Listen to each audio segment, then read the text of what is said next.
Listen to these children. Well, I just live with my mother. I don't know where my father is. My parents have joint custody, and half the week I live with my mother, and the other half I live with my dad and my stepmother. I switch off every other day, mother to father.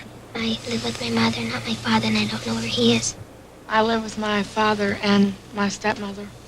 I don't know where my mother is. I live with my mother, and that's it, my mother and my pets. These children are part of one of the fastest growing population groups in the United States, the children of divorce. 13 million of them in this country right now. And sadly, because divorcing adults are so often absorbed with their own pain, the children's voices are seldom heard. But that's changing. Now there is new attention to the children, new studies on the effects of divorce from their point of view. And here with a report is Bob Brown. Bob?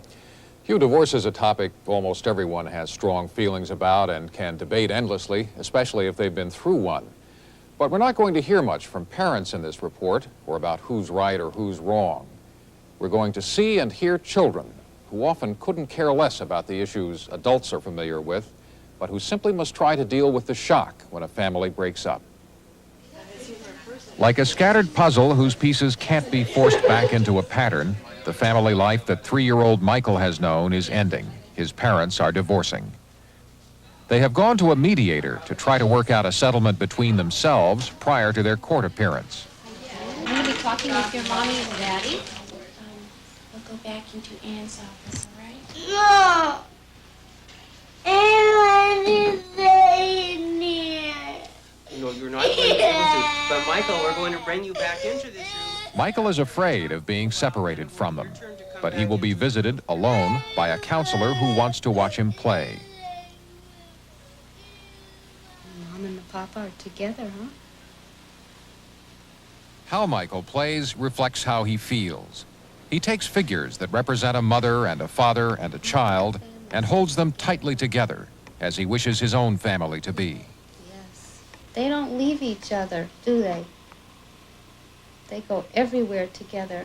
I think that's how you like it to be in your family, too. Then, through the same toy figures, he expresses his fears about the meaning of divorce. What happened? He got shot. They got shot. Oh, my gosh. And who is the bad guy? The hunter. Our house is a very, very, very fine house. Through the tools of children, the numbers of divorces become more than detached statistics. They become simple Crayola drawings of worlds falling apart, of children who stand on top of rainbows and wonder which way to go as their parents slide down into separate homes, and of houses that are swamped by an ocean and lost in the turmoil. Over the last 20 years, the divorce rate has increased by almost 250%. Today, there are 13 million children below the age of 18 whose parents are divorced. But until the last few years, there were virtually no long-range studies to chart how children respond to divorce. One of the first to do so, published in 1980, was co-authored by Dr. Joan Kelly. Since 1972, there have been 1 million new children affected each year by divorce, but that's a lot of youngsters. And it is, in retrospect, to me, sort of embarrassing that we, in the mental health profession, really didn't think through issues of divorce. I mean, Professional researchers weren't the only ones bothered by the lack of attention paid to children of divorce.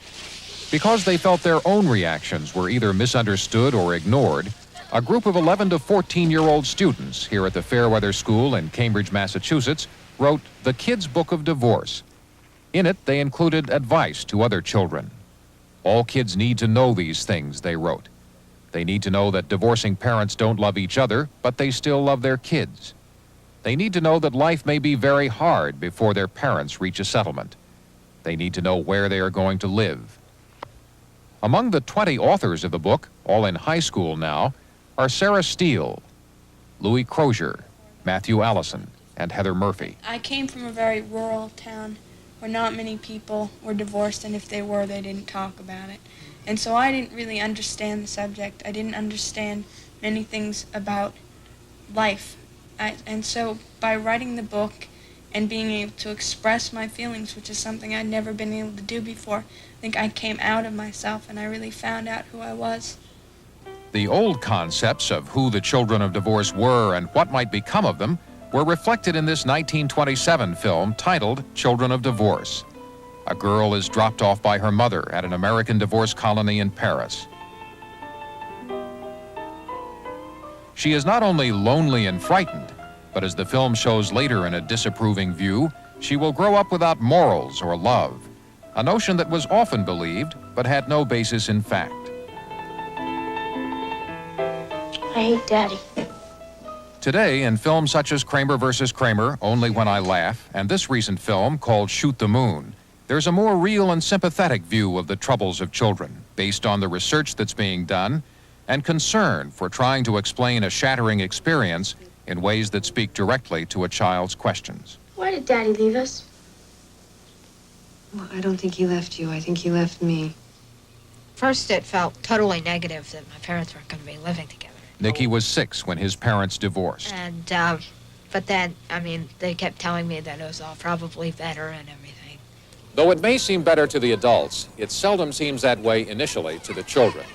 Divorce is painful at any age for a child. What changes with age isn't the pain, but the way children react to it. And that's one of the most important findings researchers have made, identifying the ways in which children deal with divorce depending on their age. Preschool children, for instance, are most likely to blame themselves for the divorce. Some become more aggressive, others simply withdraw. Goodbye. I'm going to miss you. These preschoolers are in a play therapy group for children of divorce at California's San Fernando Valley Child Guidance Clinic. Because younger children are less able to talk about how they feel, counselors use hand puppets as a device to bring emotions out into the open. And it makes me sad, and you know what else? What? It makes me think about the time I had to say goodbye to Daddy. Yeah, that was so sad. That was really hard to do. Researchers are finding that after a parent leaves the home, the normal course of every other weekend visitations falls far short of meeting the needs of children. Certainly one of the major factors that determines how well children do after divorce is the extent to which children have contact with both parents. We have used the term single-parent family in this society, and I think it's an unfortunate choice of words because the child really remains committed to the notion of the two-parent family, and the single-parent family concept somehow implies that a child doesn't have two parents after divorce. While preschoolers are frightened and bewildered by the absence of a parent, the response begins to differ in children around the ages of 5 or 6. They understand more and are also more likely to retreat into grief and depression. They often become disorganized in their lives while they try to remain composed. And around the age of 8 or 9, there is another shift in response. Becky Arnold is a 9-year-old whose parents are separating. They live in the suburbs of Fort Lauderdale, Florida. Becky's reactions are typical of those in the 9 to 12-year-old age group. She is able to talk much more openly about her fears and her anger at the divorce. My mom told me in the middle of the night. What were you feeling inside? Sad and mad that my dad ran off without even telling me.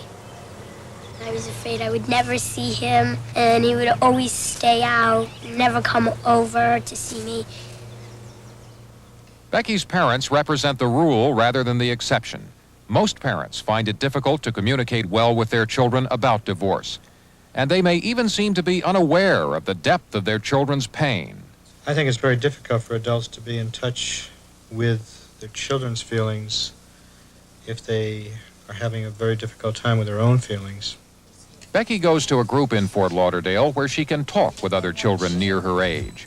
One of the reasons they can't talk with their parents is that children in this age group are often caught between the disputes of divorcing parents. See, my dad, he lives in this house, and my mom wanted to get something that was in there, and she put me through a window, and my dad said, did you happen to go in the house down the street? And I couldn't say it because my mom said not to tell anybody. Every time I come home from going out with him, she says, is there anything that he said? And I really tell her all, and I feel like I'm in the middle. And researchers found another complication that is common to children Becky's age. Sometimes, even years after a divorce, they are still absorbed in a wish that their parents will reunite. Some children devise schemes to try to get their parents back together. Rick ran away and spent the night with friends. When you ran away, what did you think might happen? They both got together and searched for me, and I thought they might realize that they should be together, and they... Okay, I follow you. My dad was back for a while, he spent the day with us, and I thought that if he spent the day with us, then he would come back. And it turned out at the end of the day, they ended up fighting. I believe she's still expecting me to come back. And I've told her that I'm not coming back, and she really doesn't want to hear that, so I don't go into that with her. What would you like to see happen now? My parents get back together, or at least be friends. Do you think that might happen? Maybe. Most children of divorce must, in time, leave the wish behind them, and it is becoming a common disillusionment. 60% of all divorcing families have children in Becky's age group or younger. But even when adolescents are involved, 13 to 18-year-olds who are more mature, the impact of divorce is still great. Adolescence is a time when you're really expecting everything in your life that isn't totally revolving around you to stay still so you can get on with this business of developing who you are. And family counselor Iselina Ricci. This is not the time to have parents who are suddenly so self-absorbed and so involved in sometimes sheer survival so that the focus isn't on you anymore. Not only are teenagers often caught between divorcing parents, as are younger children, but they're also more aware that they're being used for emotional support by parents at a crucial time in their own emotional lives. Debbie Duffy is 17 and lives with her mother. She used to call me her rock. Like she'd hysterical fits and everything, and cry, and I'd be there. I mean, I went through it too, but, you know, we'd both hang on to each other and help each other out. Did you feel as if she needed you more than you needed her at the time? You see them as people who make mistakes and who have feelings, and you also see yourself as somebody who has potential to be something, to make your own decisions. You know, you have to do more, you have more responsibilities. Exactly. It just makes you grow up. Alexandra Urbanowski is 17. She lives with her father, Frank Urbanowski, a Massachusetts Institute of Technology publishing executive. Her friend, Ariadne Horstman, also lives with them. Her parents are also divorced. The extra responsibilities both girls assume have several dimensions.